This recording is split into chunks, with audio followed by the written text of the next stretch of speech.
Los edificios más antiguos, o sea, los edificios del 50, 40, 60, son los que más perduran. Los más fieles y los menos acreditados al desplome. Los edificios que partían del año 80 son los que más tienen problemas. Lo más importante ahora, por ejemplo, algunos tips que podemos aprender. Cuando pasamos por un balcón y nos llama la atención esas plantas que van creciendo, no son plantas de decoración. Que lo más recomendable también que dicen los técnicos, los arquitectos, viste que la mujer o alguien en la casa pone las plantas siempre pegadito a la baranda. Sí. Por el peso, para que no se caiga, siempre es más importante, más allá de que pueda soportar ese balcón la cantidad de peso, es ponerla atrás. Es algo que no se hace. Más cerca del departamento. Más cerca de la ventana, por ejemplo. Eso es lo que recomiendan siempre cuando un arquitecto, que como lo marca la ley, si vos lo llamás por alguna duda, es un consultor técnico, es un perito, y te marca eso. Y después, como vimos, ya los terribles, los desprendimientos, ¿no? Ahí tienen que trabajar. La estructura, Melina, lo importante es que usted tiene que saber en casa, si ve alguna grieta, algo, te va avisando. La estructura te va diciendo con el tiempo cómo esa grieta se va abriendo y ahí puedes trabajarlo. Ningún balcón se cae de repente. No. Salvo los que fueron mal construidos. Y esta es la segunda parte. La ley que existe aproximadamente 25 o 30 años es la ley de conservación edilicia, que habla de justamente la conservación de todos aquellos elementos que ponen en riesgo la caída de aquellos que están en cierta manera casi diferenciados, que están por caerse, desaliñados y que presentan grietas, fisuras. Digamos un 60%, que es mucho, hay balcones muy peligrosos. 60% de lo que yo he visto y de lo que surge de la auditoría y la investigación generalmente contiene en una manzana balcones que son peligrosos. Sea una punta, sea un desplome de una losa, porque está recibiendo demasiada compresión de la baranda oxidada, porque los hierros entran directamente dentro de la losa, que la fija, y cuando se oxidó separa el material directamente. Y en ese 60% hay edificios nuevos, antiguos, remodelados, descuidados. En ese 60% voy a decir algo que va a llamar la atención. Los edificios más antiguos, o sea, los edificios de 50, 40, 70, son los que más perduran. Los más fieles y los menos acreditados al desplome. Los edificios que partían del año 80 son los que más tienen problemas. ¿Se cambió el material? No, se cambió en la, voy a decirlo, en la falta de sustento que tiene el consorcio para mantener. O sea, la economía rige el mantenimiento, como el cuerpo humano. El edificio necesita mantenimiento, como nosotros necesitamos de una obra social, etcétera, y hacer todos los exámenes necesarios. Y el resto, el 40% entonces, que es seguro porque es responsable. El 20% diría que son nuevos, y el otro 20% porque lo hacen. Muy poquitos son los que lo hacen.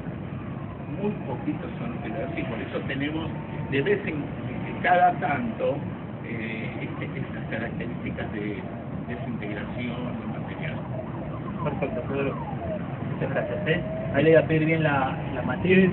Y porque hay una ley, es la ley número 257 del Código de la Edificación, que marcaba recién Américo, el mismo encargado que en el 2012 daba el primer testimonio, y tiene que ver esto con lo que existe, ¿no? Cómo son aquellos controles y lo que marcaban de los arquitectos que tienen que ir. A ver, ¿qué dice el Código de la Edificación en la Ley 257? Que fue sancionado allá por 1999, un 30 de diciembre. Son las obligaciones del propietario relativas a la conservación de las obras. Para entender quién se tiene que hacer responsable después, ¿no? Cuando se cae un balcón.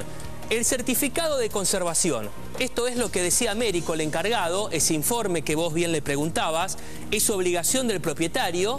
Lo tienen que hacer con la administración y tiene que ser avalado ese informe, ese certificado de conservación por la firma de un profesional, un arquitecto, que de ahí pasa a ser ya directamente un perito o un consultor técnico. Claro. Aproximadamente este informe entre 3.000 pesos, 4.000 pesos, recuerden que después lo pagan todos, ¿no? Sí. No es un solo informe para tu balcón, sino depende de la cantidad de departamentos que tenga ese edificio. En el frente, como lo marca la ley, entre 3.000 pesos, 3.500 pesos aproximadamente es lo que se le paga a este arquitecto para que haga el informe. Ahora, ¿todos los edificios son controlados por igual? Me imagino aquellos que tienen una antigüedad superior a los 20 años deben de tener algún riguroso control diverso al de los edificios en construcción. Y esto lo dice también la ley, por eso es importante y aparece en escena los diferentes años, ¿no? Bien.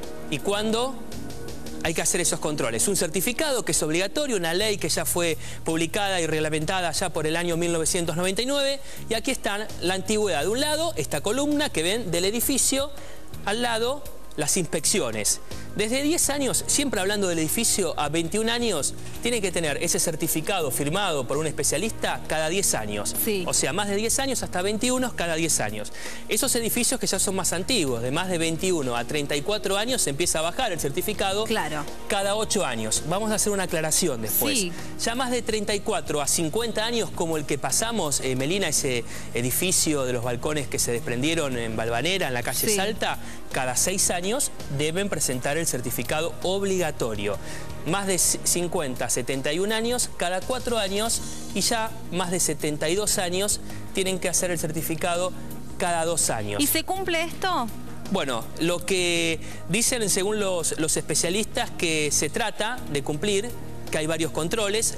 Lo cierto es que siempre los consultores técnicos o los arquitectos, más allá de que te digan cada 10 años, 8 años o 6 años, no te dan un certificado que supere los 4 años. Para no hacerse responsables, más allá de lo que marca la ley, de lo que puede volver a pasar, ¿no? Pero lo cierto es que más allá de que está la ley, queda a simple vista que en algunos lugares no se cumple porque ningún arquitecto puede firmar un certificado, por ejemplo, a los balcones que visitamos. Rubén, más allá de esta recomendación que hacías vos de las plantas, ¿no? De no ponerlas bien sobre la parte más externa del edificio, sino más bien acercarlas a la ventana, más allá de que tal vez estéticamente no sea lo que todo el mundo quiere. ¿Hay alguna otra recomendación respecto de cuánta gente, por ejemplo, puede salir a los balcones? ¿Qué peso soporta cada estructura? Sí, y también sabes lo que le preguntábamos a aquellos balcones que, por ejemplo, se transforman después en un segundo cuarto o en un balcón terraza. Tal cual, las reformas luego en las que entra cada propietario. Con los cerramientos. Lo más importante, Melina, más allá de algunas orientaciones que se puede dar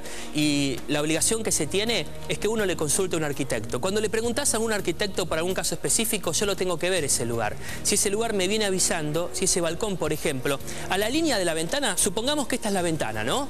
Esta es la ventana, este es el piso del balcón, y si vos ves que ya en el azulejo, en el piso de ese balcón, aparece una grieta o las baldosas se van separando de a poquito, ese es el primer aviso que te da un balcón. Y ante ese primer aviso tenés que llamar a un especialista para que se dé cuenta si hay que sellarlo y cómo se empieza a trabajar. Lo más importante, si usted tiene que hacer una modificación, no lo haga solo. Puede conocer de diseño, te puede gustar cerrarlo para que el nene tenga ahí la computadora, para que el señor tenga el cuarto al ladito de la ventana, pero llame a un arquitecto, el arquitecto para eso está preparado, te va a hacer un informe, pedile los datos al profesional, el primer informe no es muy costoso, después sí, si ya hay refacciones, sabés que estás en obra y puede ser más costoso, pero el informe no es costoso y es fundamental para ver si ese balcón puede soportar más peso, si está preparado y si empieza a avisar con algunas estructuras que tienen daños, después eso es el comienzo del desprendimiento. Muchísimas gracias, Rubén. También le agradecemos a Nicolás Feuerman, que estaba en vivo con Américo, con el encargado del edificio,